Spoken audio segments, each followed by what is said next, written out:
क्यों दिया युधिष्ठिर ने माता कुंती को श्राप? ऐसे ही कई प्रश्न महाभारत की कथाओं में छिपे हुए हैं। महाभारत ग्रंथ में ऐसे कई तथ्य हैं जो वर्तमान की मान्यताओं को चरितार्थ करते हैं। महाभारत से जुड़े ऐसे कई किस्से हैं जो न सिर्फ व्यक्ति को हैरान कर देते हैं बल्कि जीवन की महत्वपूर्ण सीख भी सिखाते हैं। ऐसा ही एक किस्सा है युधिष्ठिर का, जिन्होंने अपनी ही मां कुंती को भयंकर श्राप दे डाला था। यह श्राप था तो अपनी माता के लिए, लेकिन समूची स्त्री जाति इसके अंतर्गत आ गई और आज भी महिलाओं द्वारा यह श्राप भोगा जा रहा है। आपने सुना ही होगा कि महिलाओं के पेट में बात नहीं पचती। यह क्यों और कैसे हुआ, आपको आश्चर्य होगा। इसका संबंध महाभारत काल से जुड़ी एक घटना से है। यह एक श्राप है जो धर्मराज युधिष्ठिर ने समस्त औरत जाति को दिया। सभी जानते हैं कि माता कुंती के 5 पुत्र थे, जिनमें युधिष्ठिर, भीम, अर्जुन, नकुल एवं सहदेव। नकुल और सहदेव कुंती की सौतन माद्री के पुत्र थे, लेकिन कुंती का एक और पुत्र था। वो था महापराक्रमी कर्ण, जिसे कुंती ने जन्म के समय ही त्याग दिया था। कुंती धर्मपरायण नारी थी जो सदैव सेवा और पुण्य के कार्य करती थी।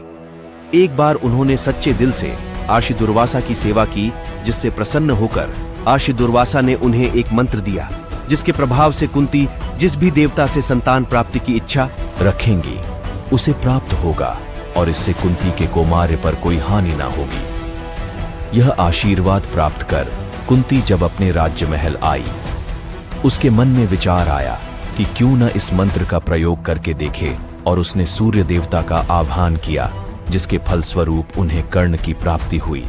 जिसे देख कुंती भयभीत हो गई कि अब वे इस बालक को कैसे अपने साथ रख पाएंगी। बिना विवाह के इस पुत्र को साथ रखने से कुंती एवं पुत्र दोनों के चरित्र पर सवाल उठेंगे। इस तरह से बालक का जीवन व्यापन दूभर हो जाएगा। अतः वे कठोर मन से कर्ण को त्यागने का निर्णय लेती हैं।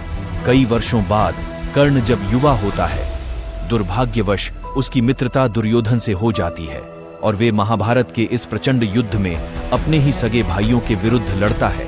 लेकिन फिर भी कुंती यह सच अपने अन्य 5 पुत्रों से कह नहीं पाती, जिसके फलस्वरूप कर्ण अर्जुन के हाथों वीरगति को प्राप्त होता है।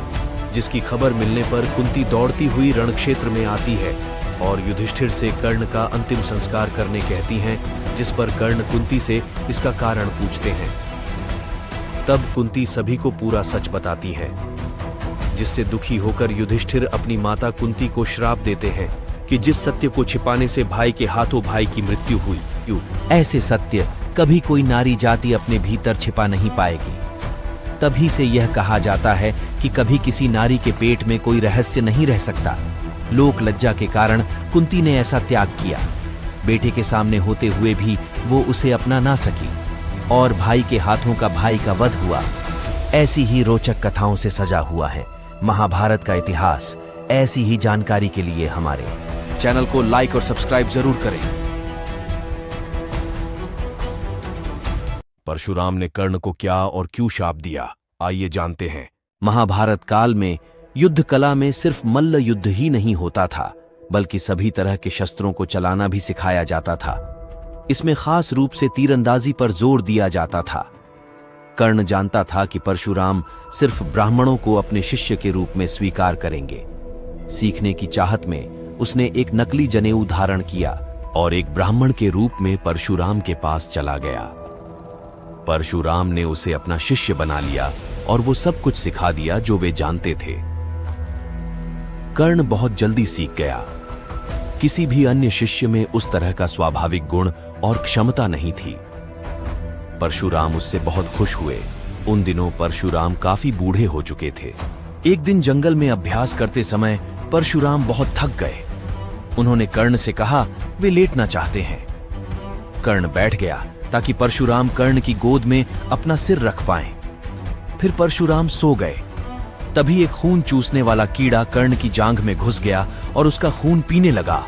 उसे भयंकर कष्ट हो रहा था और उसके जांघ से रक्त की धार बहने लगी। वह अपने गुरु की नींद को तोड़े बिना उस कीड़े को हटा नहीं सकता था, लेकिन अपने गुरु की नींद को तोड़ना नहीं चाहता था। धीरे धीरे रक्त की धार परशुराम के शरीर तक पहुंची और इससे उनकी नींद खुल गई। परशुराम ने आंखें खोलकर देखा कि आसपास बहुत खून था। परशुराम बोले, ये किसका खून है? कर्ण ने बताया, यह मेरा खून है। फिर परशुराम ने कर्ण की जांघ पर खुला घाव देखा। खून पीने वाला कीड़ा कर्ण की मांसपेशी में गहरा प्रवेश कर चुका था। फिर भी वह बिना हिले डुले वहीं बैठा था। परशुराम ने उसकी ओर देखकर बोले, तुम ब्राह्मण नहीं हो सकते। अगर तुम ब्राह्मण होते तो एक मच्छर के काटने पर भी तुम चिल्लाने लगते।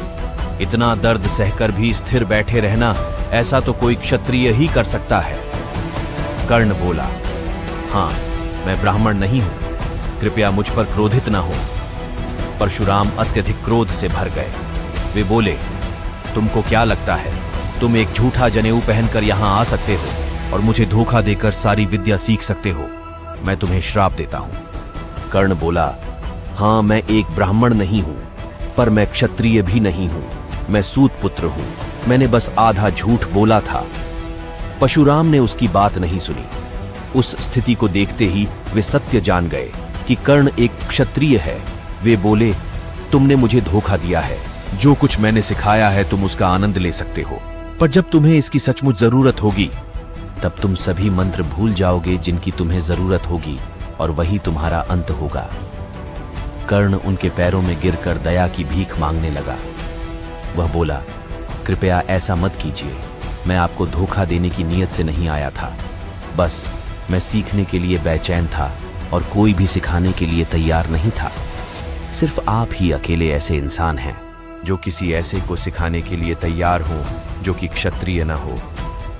परशुराम का गुस्सा ठंडा हो गया। वे बोले, लेकिन फिर भी तुमने झूठ बोला। तुम्हें अपनी स्थिति मुझे बतानी चाहिए थी।